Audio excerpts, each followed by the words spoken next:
Om Vakratunda Mahakaya Suryakoti Samaprabha Nirvignam Kurume Deva Sarvakareshu Sarvada. Om Shri Ganeshaya Namaha. Om Ganganapataye Namaha. Om Bhagavate Shri Swami Narayanaya Namaha. Om Shri Lakshmi Narayanaya Namaha. Om Shri Nar Narayanaya Namaha. Om Shri Krishna Narayanaya Namaha. Om Shri Rama Narayanaya Namaha. Om Shri Shiva Narayanaya Namaha. Om Shri Gurubhyo Namaha. Om Namo Bhagavate Vasudevaya. Om Namo Bhagavate Rudraya. Om Namah Shivaya. Sarva Mangala Mangalle Shive Sarvartha Sadike Sharanye Trambake Gauri Narayani Namostute. Shri Gurubhyo Namaha. Shri Hanumate Namaha. Om Shri Guru Stotram Akhanda Mangalakaram Vyaptam Yena Characharam Tat Padam Darshitam Yena Tasmai Shri Gurave Namaha. Ajnanatimirandasya Gnananjana Shalakaya Chakshurum Militam Yena Tasmai Shri Gurave Namaha. Gurur Brahma Gurur Vishnu Gurur Devo Maheshwara Gurur Sakshat Param Brahma Tasmai Shri Gurave Namaha. Guru Deva Param Brahma Tasmai Shri Gurave Namaha. Shri Gurubhyo Namaha. Welcome to Daily Satsang. We are continuing our contemplation on the word Atma. What is the word Atma all about? What is it exactly? What is the word Brahma? So along those lines, today we are going to continue further to expound upon this through the Vivek Chudamani also. So as you may be familiar, the Vivek Chudamani is a Sanskrit scripture written by Adi Shankaracharya, Jagadguru Adi Shankaracharya ji. So I'm going to go through this also in addition to the Pratyabhigna Hridayam. The Pratyabhigna Hridayam is the doctrine of self-recognition or re-recognition. This is the book actually. It is quite profound. And there are many ways to get this book. It's online. It's in PDF formats. There's free versions of it. And also online, it's there. So if anybody needs that for any reason, let me know. The Vivek Chudamani is also available online. And then the third scripture, which is the Swaminarayan scripture, that is Vachanamrut, which encompasses all these ideas also, will be run in parallel. So to understand the word Brahman, or sometimes it is pronounced Brahma, or Brahman, or Akshara, these are the different words. I've just explained it in the previous recordings. But just as a quick reminder, that the word Brahman means that which is vast, infinite, without limit. The word Akshara means that which is absolute, one without a second. And if you combine the two together, there is Akshara Brahma. And chapter 8 of Bhagavad Gita is called Akshara Brahma Yoga. And chapter 15 is called Purushottama Prapti Yoga or Purushottama Yoga.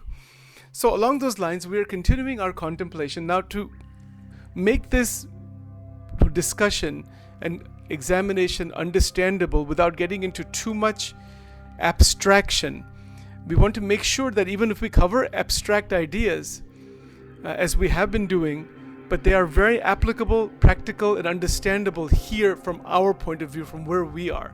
So as I mentioned yesterday, and I almost mention it every time, there's two levels. One is the higher, transcendental, cosmic, transcosmic, metaphysical level in the scriptures, which is beyond our mind, that is known through Samadhi, Yoga Samadhi. And then there is another level which is within the realm of our mind, realm of our senses, and the same truths are understood through our senses, through our buddhi, through our intellect, at their level. So even reading a scripture is still an intellectual activity. It's still an activity through the mind, the senses, through our sense of touch, etc. So there is a connection between the two, the transcendental and that which is here. It is called lok alok. It is sometimes called agam nigam. So there's different ways that this is described, but it basically means that our day-to-day life is an opportunity to touch the highest of truths in our day-to-day existence without necessarily having to go into the Yoga Samadhi. Yoga Samadhi is very difficult. It's the Ashtanga Yoga, and that is a development. There's no question. Nonetheless, if proper wisdom, knowledge, bhakti, all of these things are present in the right way, we can have the same clarity that the yogis might have in samadhi without that kind of samadhi. So this is a different kind of samadhi. It is called Jnana Samadhi. So Jnana Samadhi is different from Yoga Samadhi. So please keep this in mind. So there's various types of samadhi also. Samadhi means equanimity, state of peace of mind, realization of something transcendental. In yoga samadhi, you can actually see the higher abodes and all those things. In Jnana samadhi, you have a clear understanding to such an extent as if you were seeing it. So there's that difference. You don't necessarily have to see it to have that clarity of what it is, and that clarity shines in our day-to-day life. That is called Jnana samadhi. And in Jnana samadhi, the world and its function, who we are, the Atma, the body, the three bodies, everything is properly understood. And it is understood, it is incorporated, it is contemplated on, and the revelation of it occurs through Jnana. And so there is yoga as a support, no doubt, but Jnana becomes predominant in that. For the yogis, Jnana becomes a support. For the devotees, Jnana and yoga become a support. So it depends what is primarily within us. If we are primarily devotees, let's say we're worshipping Sri Krishna Bhagwan or Jesus, or we're worshipping Ganesha or the Lalita Devi, or we're worshipping Bhagwan Swaminarayan, or we're worshipping Sai Baba, or there's people who worship so many different gurus also. Whatever the object of worship is, the Ishta Devata, whatever it may be, whoever it might be, the act of worship, the act of devotion is very much an emotional process, but it is taking the emotion into divine emotion, as I mentioned before. So for the bhaktas, Jnana, Vairagya, Yoga, Sankhya, Dhyan, everything is a support for that emotional upliftment into divinity. That is the path of devotion. For the Jnanis, devotion is a support. Devotion is a support. Jnana is a support. Everything is a support for the development of Jnana, Shuddha Jnana, Divya Jnana. So Shankaracharya ji's approach is of that type. Adi Jagat Guru Shankaracharya ji is using that approach where bhakti is a support to Jnana. In the non-dual Shaiva Tantra scriptures like Pratyabhigna Hridayam and others, the approach is where there is an integration of the experiences of Prakriti, our daily life, and the Atma in the highest of the reality, that they are seen as non-dual, that they are all one. It is one reality expressing itself in many, many different ways, but the world is not considered to be an illusion or unreal in Tantra. In Shaiva Tantra, it is considered to be real. So there's a parallel with Ramanujacharya's philosophy there. Adi Shankaracharya ji says that the world is unreal. It is an illusion. He says that from the Nirvikalpa state. When you reach Nirvikalpa Samadhi, that Yoga Samadhi I was mentioning before, when you reach that, the world will seem like it is not there. Bhagwan Swaminarayan has clarified all of this thing together, and he has said the world does exist. But when you reach such a high stage of a Mahamukta, for you, everything is God, everything is Brahman, Ishavasya Midam Sarvam, because of the height of one's vision. It doesn't mean that the world and its diversity doesn't exist. It does exist. So these are the various viewpoints of different acharyas.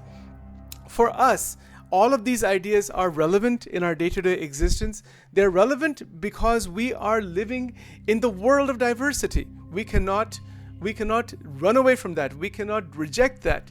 Even those who try to run away from it, they may do some sadhana in the caves and all those things that I mentioned, but they come back to the world. They always come back to the world because that is the nature of Prakriti for even the enlightened sages to give back to the world what they have discovered. What is the point if you have made a great discovery or you realize something tremendous? If you keep it to yourself, what good is it to anybody? It's like scientific discoveries. If somebody has discovered some great scientific discovery and just keeps it in the laboratory and never tells a soul, it dies with that person. That's all. So that's why even Shankaracharya ji, Bhagwan Swaminarayan, Sajanand Swami, Vivekanand Swami, Ramakrishna Paramans, Aurobindo, whoever is there, Jesus and all the disciples and all the different lineage of Judeo-Christianity, Islam tradition also, you will find Sikhism also, Jainism, everywhere, Buddhism, there is a drive to give to the world, to express to the world what one has understood or realized, or by expressing to the world what one is trying to realize, like in my case. We're trying to express to the world what we are contemplating on as a sharing on the same platform, that we're together on the same platform, contemplating together, moving together, trying to examine together, trying to unravel the truth together, and then always remembering the great sages, the great gurus, Sadgurus, and Paramatma for blessings. So that is my approach. But those who are speaking directly from Anubhav, which is where we want to get to. There are times when even in my mind I can speak from my own Anubhav. You will speak from your Anubhav. Anubhav is everything. Adi Shankaracharya was a great erudite scholar of the Prastantrayi, of the Bhagavad Gita, Upanishad, Brahma Sutras. But then he spoke from his own vision, his own realization. So he was Brahmanishta and Kshotriya. Brahmanishta meaning that he was steadfast, established in I am the Brahman. And he was also Kshotriya. That means the ability to explain the essence of the scriptures to the common individuals in a simple, straightforward manner, and also to the scholars also. All right, so that's some of the background. Now I want to go into today the very first verse of Vivek Chudamani. It's right here on the screen. And this is how it goes. It's a beautiful verse. And every word of Vivek Chudamani is golden. It is just absolutely tremendous. Just as a caveat to remember that Vivek Chudamani in its entirety is covered in Vachanamrut in various lines. So Swaminarayan Bhagwan, Sajanand Swami Maharaj, he took the essence of all these ideas and put them together. So the whole Vivek Chudamani can be summarized also in Shikshapatri. Nijatmanam Brahmarupam Dehatraya Vilakshanam. So that one verse, that half of that verse covers the whole Vivek Chudamani. So we'll get to those things as we move along. I want to go today into the Vivek Chudamani. So first of all, I want to offer my prostrations to all the great sages in all the sampradayas, and to Bhagwan himself, to Bhagwan, that great reality, to the great goddess also, who is Mool Prakriti, and who is the one in charge of infinite universes. The Prakriti, the Adhishtatri Devi, that is the Mool Prakriti, Mahamaya, that we call Shri Durga Devi, Shri Lalita Devi, Shri Lakshmi Devi, Shri Kali Devi, those different forms of the goddess. So we also give tremendous respects to them, to all the different forms of the one supreme Prakriti, and then of course to Akshara Brahma, Parabrahma. That is what we're going to talk about here. So now, let's get into this. The first verse of Vivek Chudamani is as follows. And by the way, the word Vivek Chudamani Vivek means discrimination between the real and the unreal. Chudamani is that crest jewel, is that jewel on the crown. When the king wears a crown, there's a jewel on the crown. So that is called Vivek. So Viveka is the Chudamani. It is the jewel on the crown of discrimination. So here we go. Shri Gurubhyo Namaha. The first verse is as follows. It is Sarva Vedanta Siddhanta Gocharam. That is the first line.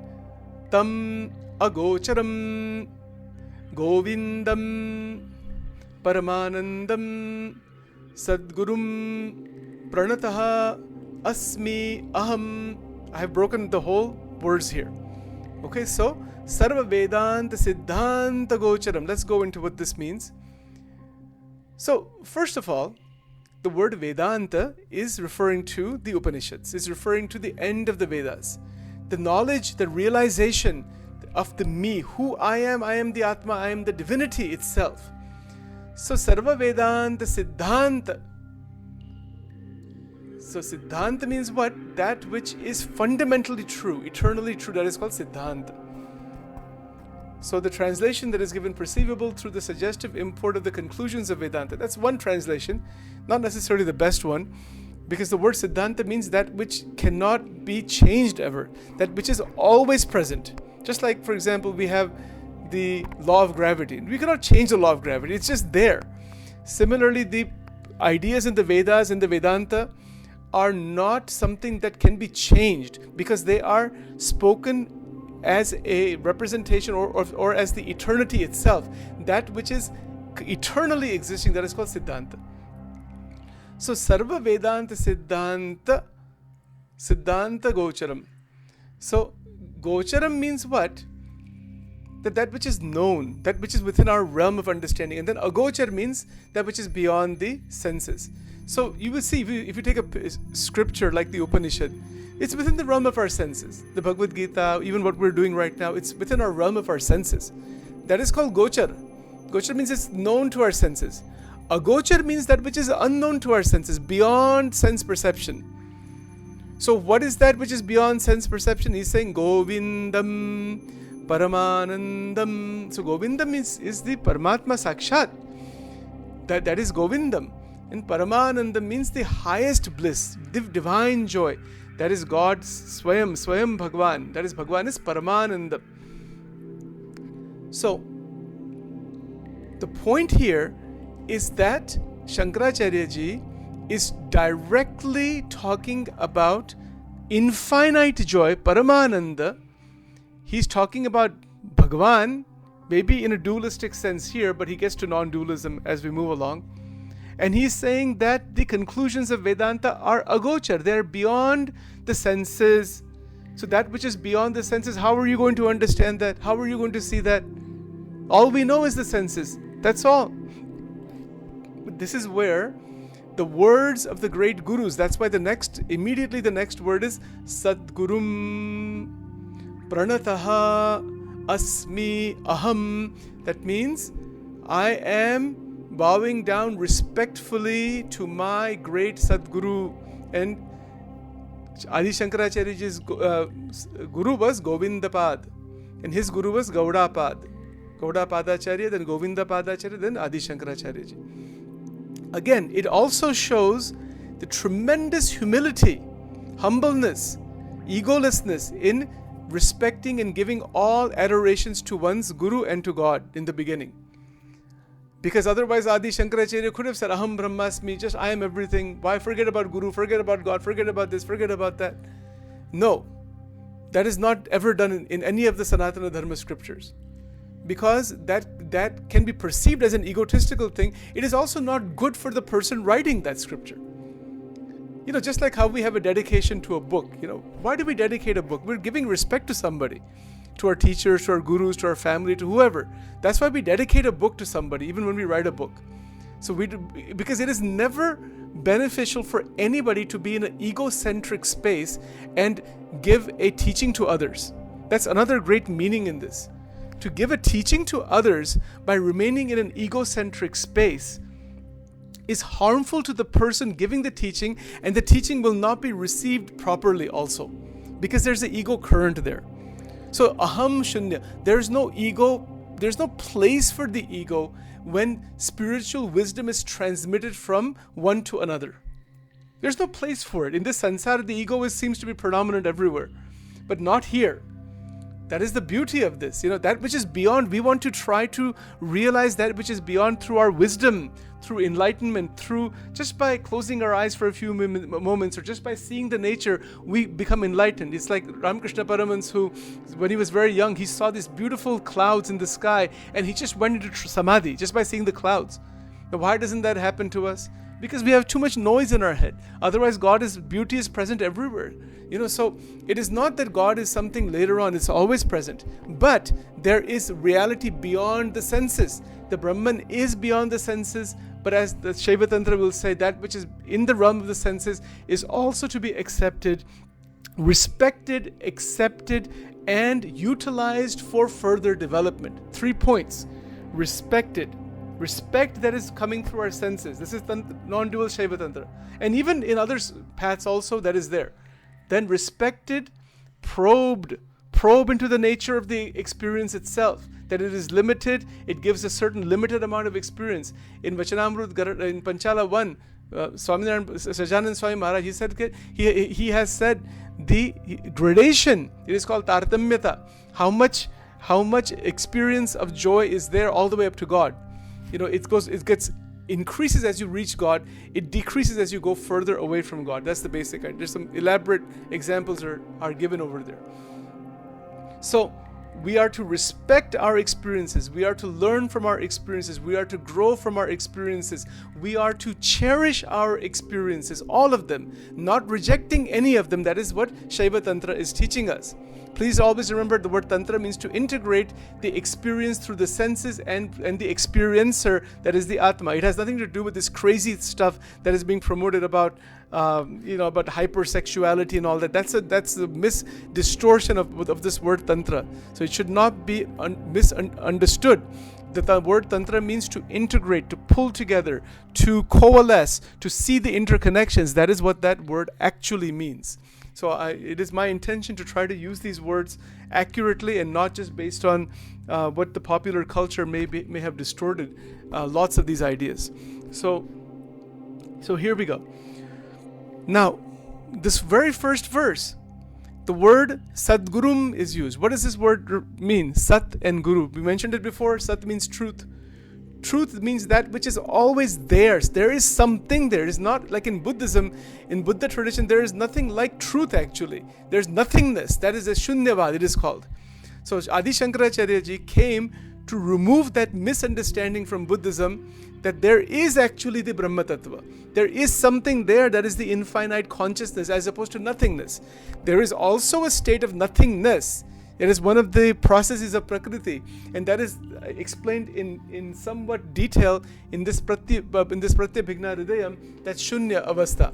In Vachanamrut, Sajanand Swami has talked about that as Prakriti Purush ki Shunya Avastha, Mahashunya Avastha. Shunya means nothing. There is no experience of you also. There is no experience of anything actually. There is just nothing there. But even if we say that there is nothing, Adi Shankaracharya ji will say you are still there somewhere. You just don't know who you are. You are covered up in darkness. That's all. So there is no experience of any kind. Hence, when Adi Shankaracharya ji is saying that there is the Paramananda, there is the Akshara Brahma, there is Govindam, there is something which is there, which is the infinite consciousness as opposed to nothingness.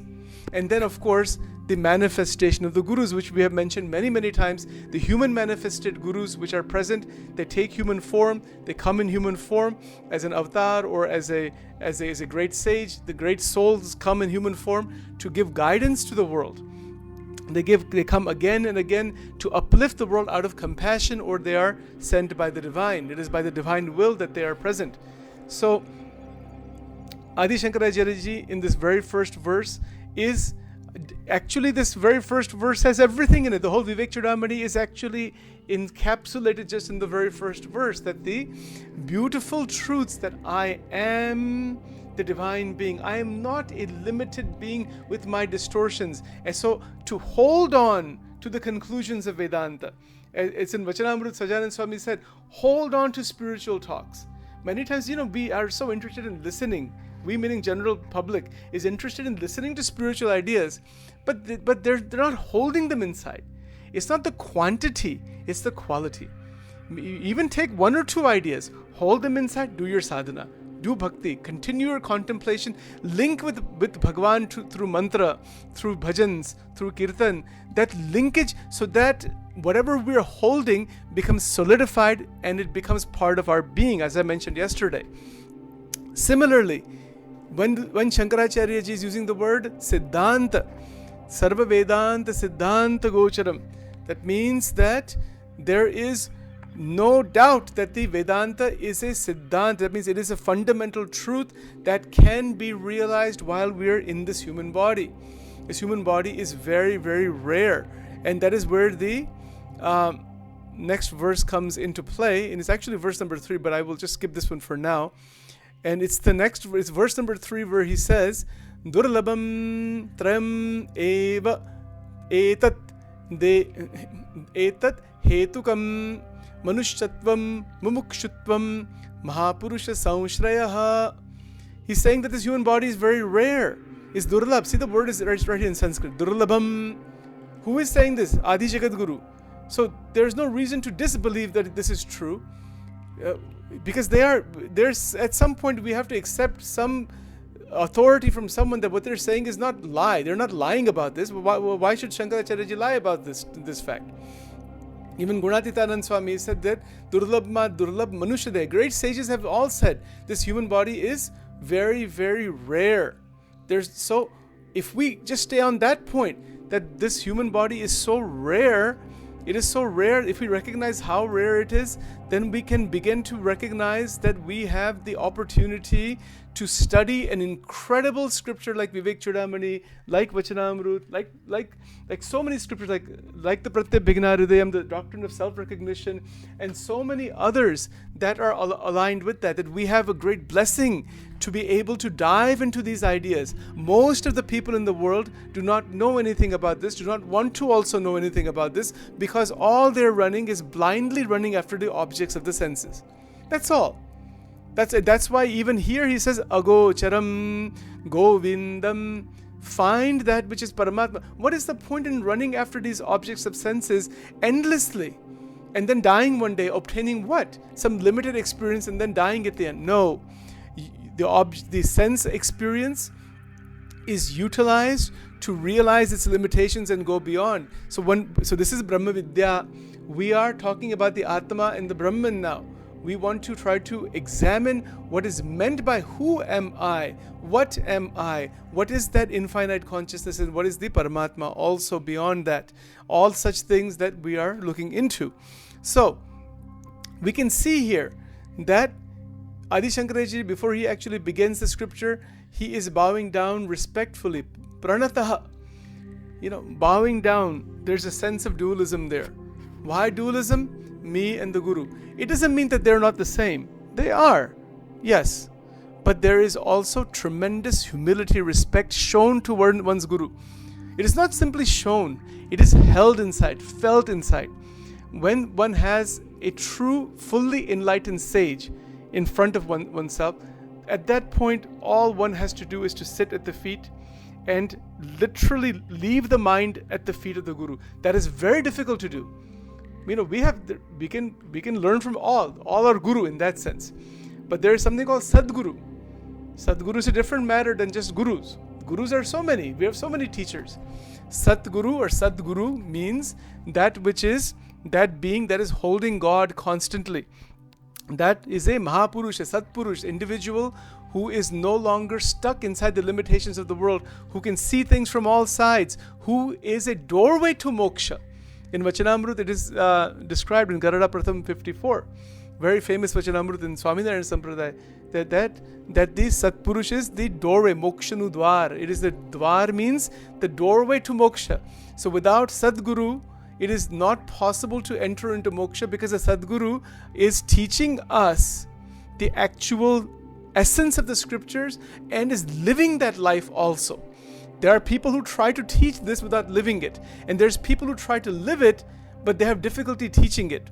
So if they have difficulty teaching it, then they bless others, and the others can teach it. They can teach if they want to, but sometimes great sages are so lost in the Brahman that they are not going to spend too much time going into these line by line, word by word things like Sachin is trying to do here.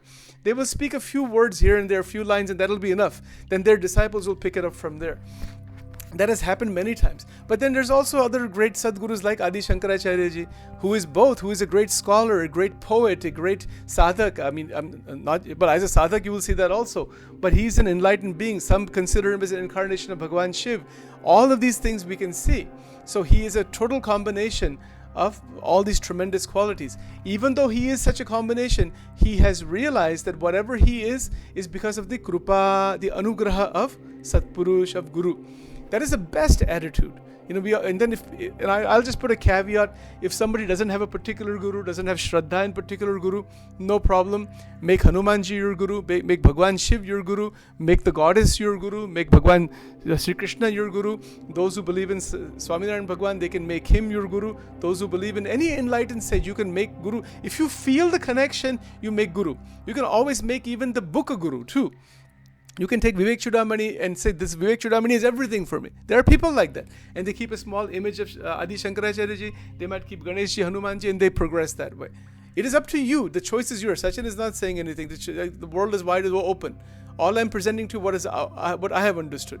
For me, the Vachanamrut is the sum bonum of all of these scriptures. It has everything inside. But that's my path. So everyone has to select their path. One Ishtadevata, one scripture, and one fully enlightened sage. If you can recognize the fully enlightened sage from all sides, be totally open with that individual, have access to that individual, not just following somebody because the thousands of people are following, so let me also follow. In Gujarati, that is called Gheta Vritti. That means that just as those animals are those what do you call those sheep? They're following one another. The blind leading the blind kind of situation. That should never happen in spirituality. A lot of damage has been done because of that by so-called gurus, and the disciples are just running blindly after them. That is not spirituality. That is not real guru. That is not real shishya. That is a totally damaging thing actually.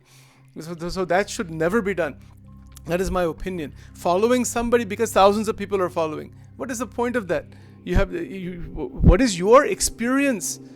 So for example, if you see the Bhagavad Gita in the form of Sri Krishna, and you fall in love with the Gita, you fall in love with Sri Krishna's Charitra, and you fall in love with the form of Sri Krishna, that he becomes your guru, and he'll lead you in the right way. But it has to come from inside. Then you may find some great gurus who are connecting with what you're resonating with. My point is here, even here when Shankaracharya ji is bowing down to his Sadguru, he is in resonance with his Sadguru. He is in resonance with his teachings. That is why he is naming him first over here. And that is why he's naming Govinda. So again, it's Govinda. So the word Govindam here could mean his guru. It can also mean Sri Krishna. It can mean both things actually.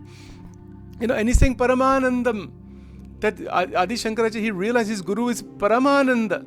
It's a realization. Wow. That the Sadgurus that have come, Ramakrishna Paramans, the great rishis of the past, the great sages present today, if you can recognize, in Gujarati we say Olkhan, to recognize. See, I mentioned it yesterday. Pratyay Bhigna Hridayam means recognize. Recognize who you are by recognizing the Guru on the outside is the Guru on the inside. So it is not about running after the Gurus. It is actually absorbing their great state and realization within. It is the internal absorption, much more than the external running. Some people are these hero worshippers. They just keep running after the gurus, but they don't know what the guru is trying to teach or how to follow that thing. They're just in love with running after the guru. Okay, if you want to do that, I'm not criticizing anyone. Fine, go ahead. But at some point has to come where you break the division. You stop the running and you sit silently and you bring the guru inside. And you bring it inside. This is what Adi Shankaracharya is doing in the very first verse. He is saying that Paramanandam is here. It is in my Guru and I'm bowing down. And then as soon as he starts with that, he goes straight into Advaita Vedanta. And Advaita Vedanta is even in the very first line only actually. It's very, very clear. That Sarva Vedanta Siddhanta Gocharam is very clear. He's speaking in Advaita right from the beginning. But Advaita not in a way that just Aham Brahmasmi and forget the Gurus and forget God and forget this and no. Not that kind of polluted Vedanta. That should not be called polluted Vedanta even. It's a distortion of Vedanta. Where there's ego that has taken the place of the Brahman and thinks that it is the Brahman. That is not Vedanta. That is a ego-driven understanding of the scriptures, which has also been a problem in the history of India and many sadhaks also. They mistake their ego for the Brahman. And using the same verses, same teachings, same ideas, and they move around thinking Aham Brahmasmi, all this kind of thing, but it is simply the Aham is the ego is speaking, not the actual Aham Brahmasmi.